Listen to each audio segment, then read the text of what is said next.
Assalamualaikum warahmatullahi wabarakatuh. Perkenalkan, nama saya Arya Pratipta dengan NIM A11-2023-15457. Dan kali ini saya akan mempresentasikan tentang pengembangan sistem deteksi cyberbullying di media sosial menggunakan metode pembelajaran mesin dan ensemble learning. Untuk agenda kita saat ini yaitu ada ringkasan, kata kunci, pendahuluan, metode jadwal, dan susunan tim penelitian. Untuk ringkasannya adalah seiring perkembangan zaman, bentuk perundingan atau bullying terus berubah-ubah. Dari awalnya hanya berupa penindasan fisik dan verbal, kini telah berkembang dengan munculnya media sosial. Media sosial yang awalnya menjadi tempat diskusi kini berubah menjadi tempat yang berisi umbaran kebencian. Cyberbullying pun telah menjadi isu serius dalam era digital ini. Banyak kata-kata kasar yang bebas terucap di media sosial semakin sulit dikendalikan sehingga sering memicu perselisihan. Filtrasi komentar berbasis analisis teks menjadi salah satu solusi untuk mencegah penyebaran ujaran kebencian dan konflik. Proses ini menggunakan dataset yang diambil dari berbagai komentar di media sosial dan kasus cyberbullying yang tercatat. Penelitian ini menggunakan algoritma naive Bayes untuk mendeteksi dan mengklasifikasikan komentar negatif secara otomatis. Naive Bayes dipilih karena mampu mengidentifikasi pola bahasa dalam komentar negatif dengan efisien dan cepat. Tujuan penelitian ini bertujuan untuk mengembangkan model deteksi komentar negatif menggunakan metode analisis teks berbasis sentimen analisis untuk menghasilkan hasil klasifikasi yang akurat. Model deteksi yang dikembangkan dapat membantu meminimalkan penyebaran ujaran kebencian dan cyberbullying di platform media sosial sehingga menciptakan lingkungan digital yang lebih aman dan kondusif. Luaran dari proposal kami yaitu adalah proposal sebagai penyelesaian tugas di akhir mata kuliah data mining dan website filtrasi cyberbullying yang diimplementasikan dari algoritma NFBase sebagai praktik atas daripada penelitian ini. Untuk kata kunci yang kita gunakan yaitu ada deteksi komentar, analisis sentimen, cyberbullying prevention, filtrasi komen, dan ujaran kebencian.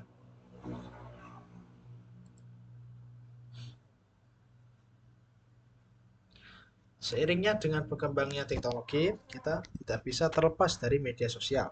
Karena media sosial merupakan sumber dari informasi yang dapat diakses oleh semua orang. Dengan media sosial, kita dapat berbagi berbagai macam hal yang mendapatkan serta melihat berbagai informasi. Namun, dengan perkembangan teknologi, penggunaan media sosial juga semakin meningkat. Dengan meningkatnya penggunaan media sosial, kita dapat bertemu dengan berbagai macam tipe dan sifat manusia, di mana kita tidak dapat mengontrol mereka. Oleh karena itu, ujaran kebencian, doxing, pelecehan pribadi, pelecehan seksual, rumor, dan pelecehan verbal yang terjadi melalui media sosial sering terjadi, baik melalui pesan langsung maupun komentar di platform media sosial.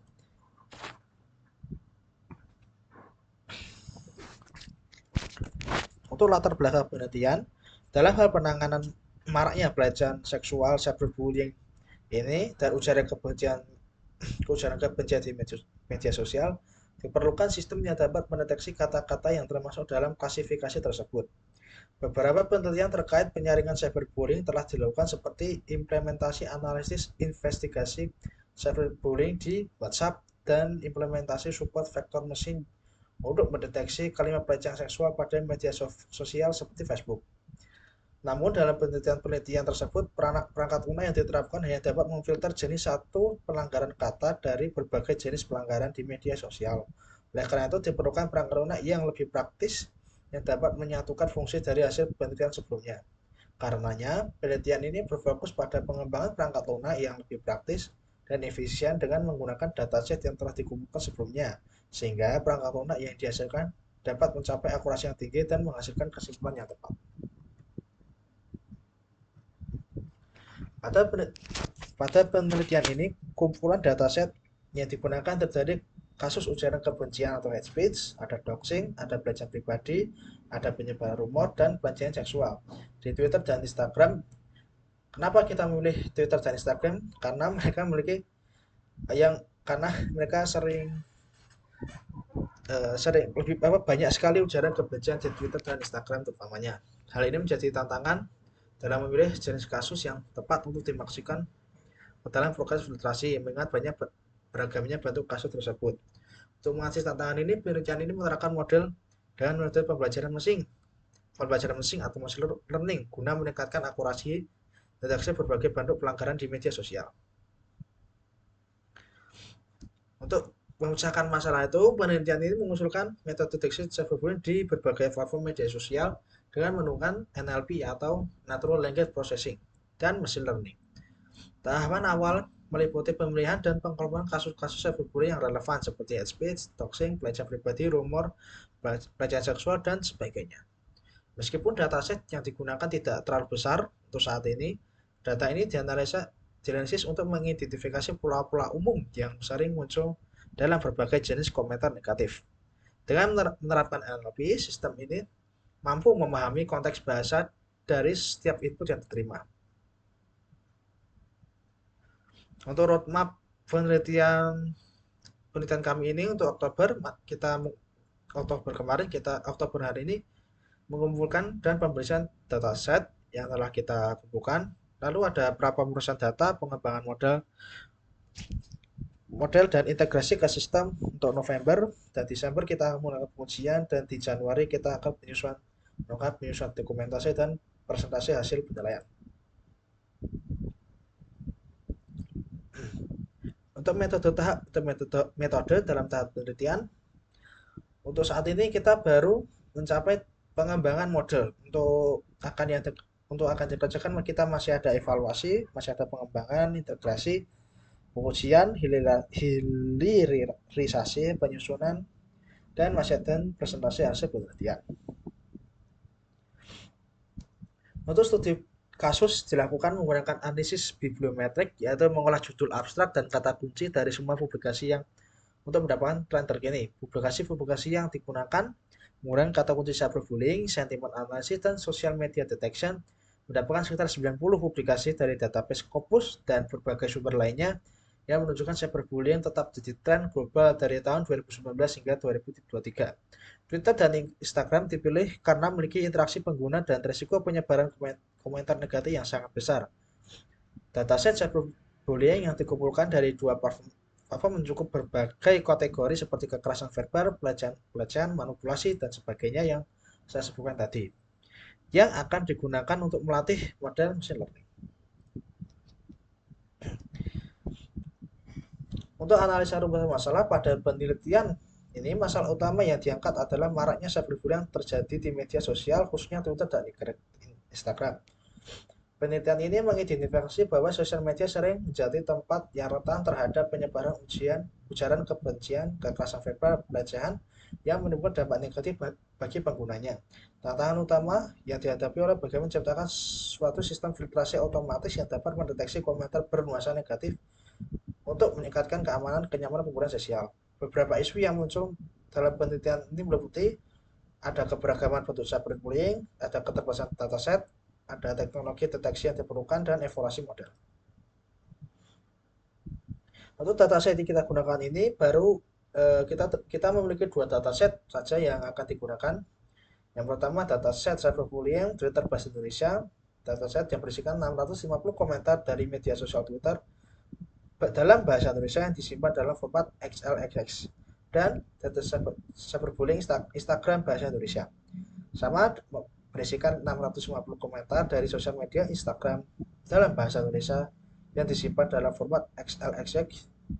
Dataset ini kita mendapatkannya menggunakan Kaggle. Untuk pengembangan model atau data pre-processing, kita baru sampai ini adalah pengembangan modelnya cyberbullying dataset, lalu ada handling imbalance data, lalu ada random undersampling, near miss, dan smooth synthetic minority over sampling technique. Lalu kita akan menghandle missing data dan text vectorization. Untuk penggambaran model atau model data, pertama kita menggunakan train speed test, lalu kita baginya menjadi training data dan testing data. Menggunakan dua data ini kita akan menggunakannya di ensemble learning model. Kita akan menggunakan bagging, boosting, stacking, dan voting, dan melakukan validasi menggunakan yang akan menciptakan akurasi, precision, recall, F1 store, F1 score. Untuk dalam penelitian ini, kami melakukan eksperimen dengan memanfaatkan dataset yang dikumpulkan melalui teknik scraping. Dataset ini disusun sedemikian rupa untuk memasukkan kata-kata atau kalimat yang dianggap sebagai ungkapan kata atau bad words. Proses pengolahan data yang dilakukan menggunakan bahasa pemrograman Python dalam konteks aplikasi berbasis web. Dalam pengembangan model deteksi ini, kami menerapkan algoritma machine learning yang bertujuan meningkatkan akurasi dan mengidentifikasi dan mengklasifikasikan ungkapan kasar dalam teks. Evaluasinya, untuk evaluasi model dihasilkan, kami akan menerapkan serangkaian proses penting dalam tahap modeling. Setelah dataset dipersiapkan mulai proses processing, kami akan membangun model dengan menggunakan metode train test split. Dataset yang akan dibagi menjadi dua bagian, yaitu data pelatihan dan pengujian data yang akan diintegrasikan dalam model ensemble learning seperti yang kita lihat tadi. Setelah model dibangun, evaluasi kinerja model menjadi krusial untuk menentukan seberapa efektif model dalam memprediksi kejadian cyberbullying berdasarkan konten komentar. Pada tahap ini, kami akan menilai setiap model dengan menggunakan berbagai metrik evaluasi, termasuk akurasi, presisi, recall, dan skor F1. Hasil prediksi akan dibandingkan dengan hasil aktual yang untuk memberikan wawasan mengenai efektivitas model yang dikembangkan.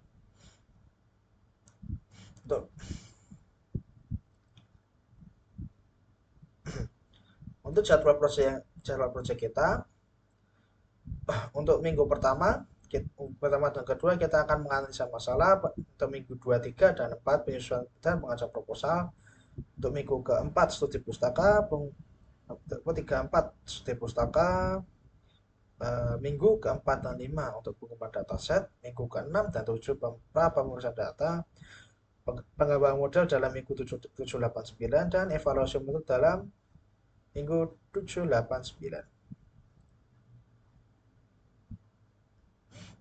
Pengembangan sistem di minggu 8, 9, 10, integrasi model dan sistem 9, 10, hilirasi 10, 11, penyusunan dokumentasi 11, 12, dan presentasi hasil penelitian di minggu ke-12.